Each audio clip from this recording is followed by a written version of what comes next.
Caio, por favor, me responda uma pergunta simples. O que é?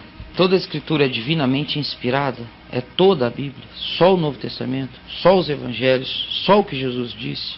Por favor, Caio, me tira essa dúvida. Divinamente inspirada?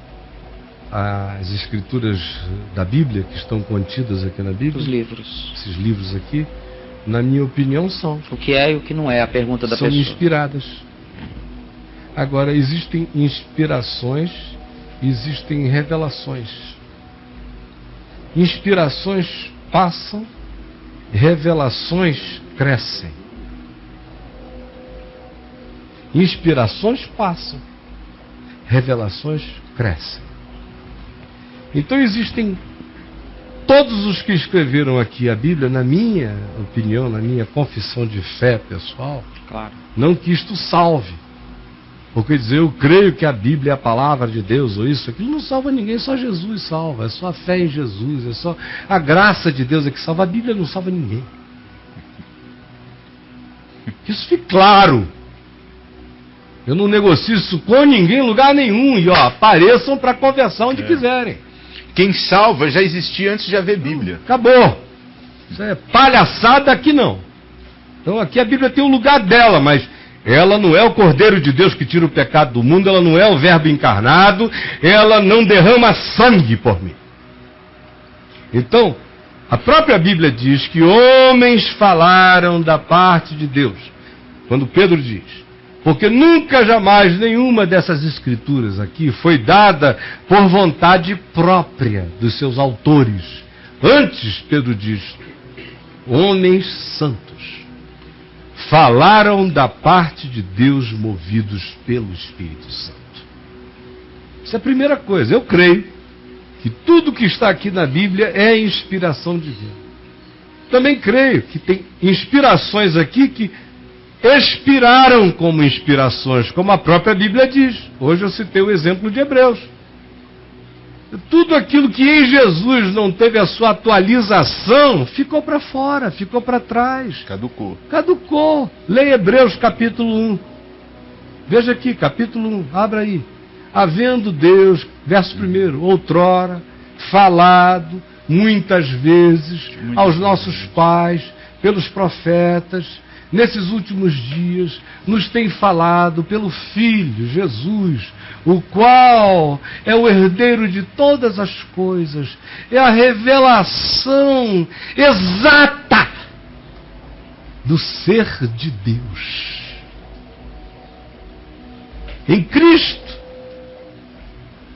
está tudo feito e consumado, e a exatidão da revelação ganhou concreção. Por isso é que o escritor de Hebreus diz que o ministério dos levitas ficou para trás, olha só. Você perguntou o que é, o que não é. Inspirado tudo foi, agora tem inspirações que ficaram obsoletas, passaram porque eram inspiradas enquanto aquilo que elas inspiravam não tinha se concretizado.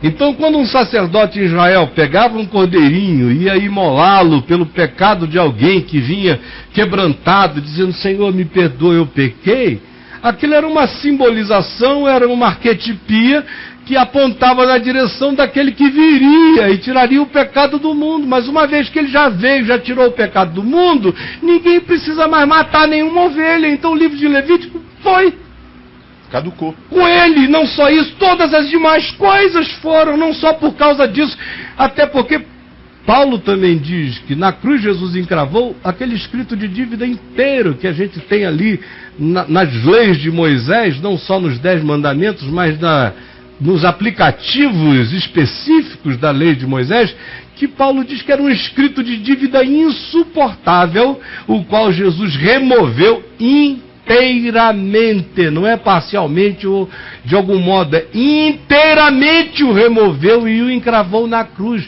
O fim da lei é Cristo para a justiça de todo aquele que crê. Ele tirou da Bíblia. Acabou, arrancou, ficou a essência. O que ficou? Ficou tudo que é vida. Por isso você vê especificamente em Lucas, por exemplo, depois da ressurreição, Quando Jesus conversa com Cleopas e o outro que com ele andavam na direção de Emaús, e ia lhes expondo as escrituras à medida que pelo caminho falava, isso aconteceu com os demais apóstolos também, lá se diz explicitamente, e lhes mostrava tudo o que na escritura constava a seu respeito. E o Apocalipse vem e diz que o testemunho todo dessa revelação é Jesus. Todo indicativo, tudo aquilo existia para apontar para ele. Agora ele veio. O que ficou? Ficou tudo o que ele diz. Eu ensino e continua o resto. Eu tenho que ver se é conforme o espírito dele. Por exemplo, Salmo 137. Salmo lindo. Maravilhoso. Junto aos rios de Babilônia, nós nos assentávamos e nós chorávamos. Quando nos pediam que cantássemos canções do Senhor, mas como nós podemos cantar canções do Senhor em terra estranha? Com os nossas guitarras penduradas nos salgueiros, os nossos tambores silenciosos, a nossa alma angustiada, como podemos?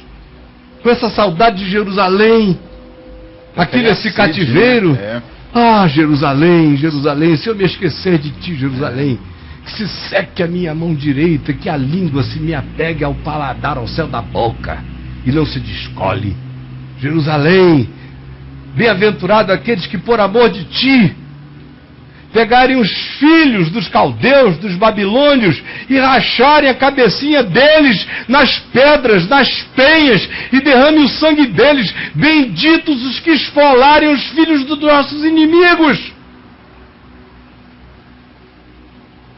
Isso é palavra de Deus? Aí isso que tá. Passa por Jesus. Amei os vossos inimigos. Orai pelos vossos inimigos e amei os vossos inimigos e orai pelos que vos perseguem. Salmo 137 sobrevive nesse espírito final, é isso aí. Quer ver um salmo maravilhoso, lindo, maravilhoso, está todo ele na validade toda. Agora, o último verso, eu como cristão, discerno, entendo o tempo, a hora, a devoção, o olhar, mas ele já não é, na sua definição explícita, nada que o meu coração acolha. E uma oração que eu não sei fazer para Deus. Eu não tenho essa oração dentro de mim. Como cristão, sinceramente, o Espírito Santo nunca me deixou orar a oração final do último verso do Salmo 139. Sonda, meu Deus, conhece o meu coração. Termina dizendo, né? Não aborreço eu, Senhor, os que te aborrecem. Não abomino eu a eles com ódio consumado? Como posso eu, depois de Jesus, ter esse sentimento? Não dá mais.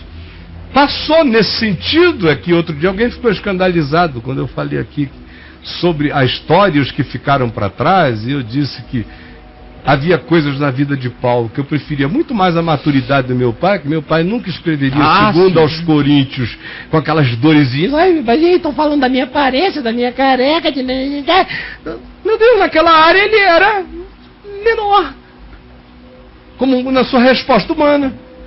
Aí alguém ficou chocado, ou vários ficaram chocados. Mas aí, não leem a palavra, não leem Hebreus, capítulo 11. Que vem começando lá do início, passa por todo mundo, Abel, vem lá Noé, aí vai Abraão, passa pela galeria inteira, vem com todo mundo que a gente diz, uau! Os desconhecidos, fala dos desconhecidos, e no fim diz, tudo isso aconteceu para que eles, sem nós, sem mim, Caio, eles não sejam aperfeiçoados. Isso é corpo de Cristo. Corpo de Cristo não é só na horizontal, corpo de Cristo é na linearidade da história. Davi é membro desse corpo, ele precisa de mim. Abraão é membro desse corpo, precisa de mim. Tem coisas que eu entendi e Abraão morreu sem compreender. Porque eles sem nós não serão aperfeiçoados, assim como nós sem eles não teríamos tido os exemplos que tivemos. Para chegar até aqui. Para seguir para o bem e para aprender a não fazer para o mal.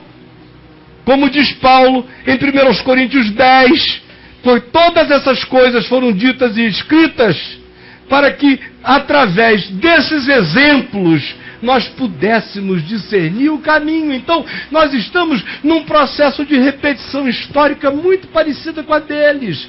Agora, eu tenho a chance de olhar para trás, de aprender com eles, com os acertos e com os erros, e eles serem em mim aperfeiçoados no corpo. Assim como cada nova geração deve buscar aperfeiçoar a anterior, assim como cada novo filho deve honrar o pai. Honrar o pai é aperfeiçoar o pai em mim, é pesar, medir, entender e melhorar o pai em mim. Agora eu não entendo esse pessoal, porque se o negócio é voltar para trás, Adão foi o cara, né? E Cristo morreu em vão. E morreu em vão. Meu Deus, é para frente. O alfa e o ômega, a gente está indo na direção de algo imenso. Imenso.